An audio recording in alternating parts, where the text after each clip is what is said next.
there's a far greater chance that you'll need this than this for self-defense and or survival. Well, how competent are you with it?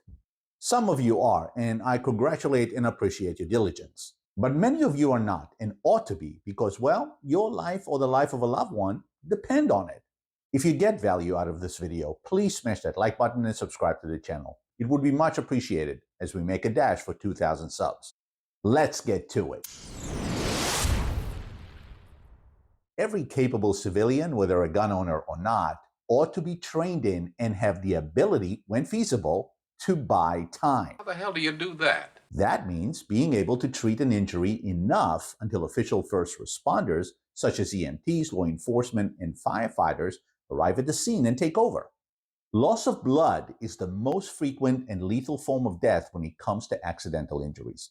So if you can stop yourself or another from bleeding out at the scene of an accident or injury, you're likely to buy yourself enough time for help to arrive.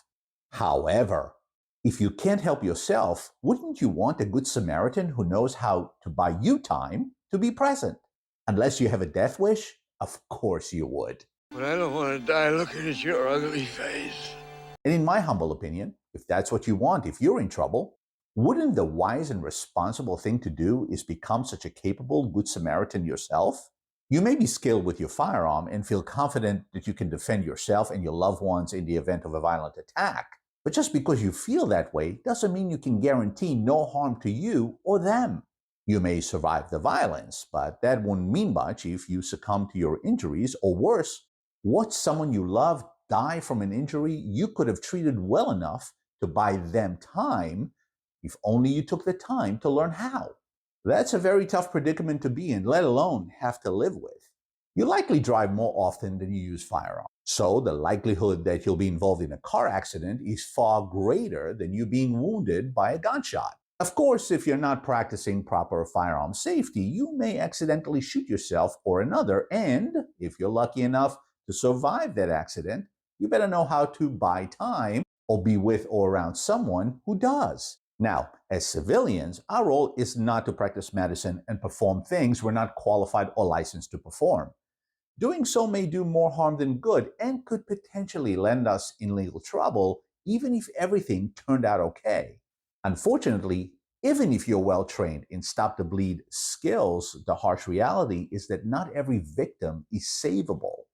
Our role, once again, is to buy time when the injury is treatable and wait for the professionals to arrive and take over. If we try our best without crossing that gray line, we are protected by the Good Samaritan laws. In a nutshell, Good Samaritan laws protect bystanders who voluntarily step in to help during an emergency. These laws shield well-intended individuals from civil liability for accidental injuries or death caused while they attempt to rescue someone, provided they act reasonably, in good faith, without compensation. Wait, we're not getting paid. And with the consent of the injured party, if they're able to give it. These protections are usually granted at the state level, so be aware of how your state or state you visit interprets Good Samaritan laws. So, what type of injuries are most common and worth learning to treat? Number 1, arterial bleeding. Arteries are our circulatory system's superhighways. They're thick and long and carry lots of blood throughout our body. If one of those arteries is severed, blood will drain out of the body fast, and the victim could potentially bleed out and die within minutes. Stopping that loss of blood ASAP is paramount and is best done with a good quality tourniquet when the injury is on a limb such as an arm or a leg. Number 2, a torso puncture wound. If the bleeding is in an area where a tourniquet cannot be applied, for example the torso or neck, using either hemostatic or non-hemostatic gauze to pack the wound is the go-to solution. Once the wound is packed, pressure must be applied. If hemostatic gauze was used, 3 to 4 minutes of constant pressure usually does it. If non-hemostatic, then 10 minutes or more of constant pressure will be needed. Number 3, if you're around firearms, gunshot wounds may have an entry and exit wounds. If, as often happens, the wound is in the chest, a chest seal may be needed on both the entry and exit wounds. And number 4, heart attack. CPR or cardiopulmonary resuscitation is a common technique to revive unconscious victims who may suffer from heart issues or oxygen deprivation due to drowning or blood loss, for example. CPR helps keep the heart pumping blood and thus oxygen throughout the body and brain. These are but a few of the most common injuries you can treat and buy time for the victim before help arrives. There are specific ways to perform these skills in order to increase the chances of success. I highly recommend taking hands-on classes to learn these skills as you get to perform them under supervision. Please don't attempt to watch videos unless you already took the appropriate classes. You may save money, but under pressure of a real situation, you'll be useless. There are several levels of classes you can take depending on your level of interest and desire to help an injured person to begin with. These classes are known as Stop the Bleed classes. The most basic ones are at your local hospital. They're free, run about 90 minutes, and usually cover CPR, how to apply a tourniquet, and pack a wound. If you want a more comprehensive class, there are some administered by some firearm academies and instructors. These are about 6 hours long and cover a lot more techniques and hands-on application. You get to use the actual materials you would need in real life and learn how to prepare a medical kit that can address the most common urgent injuries discussed earlier.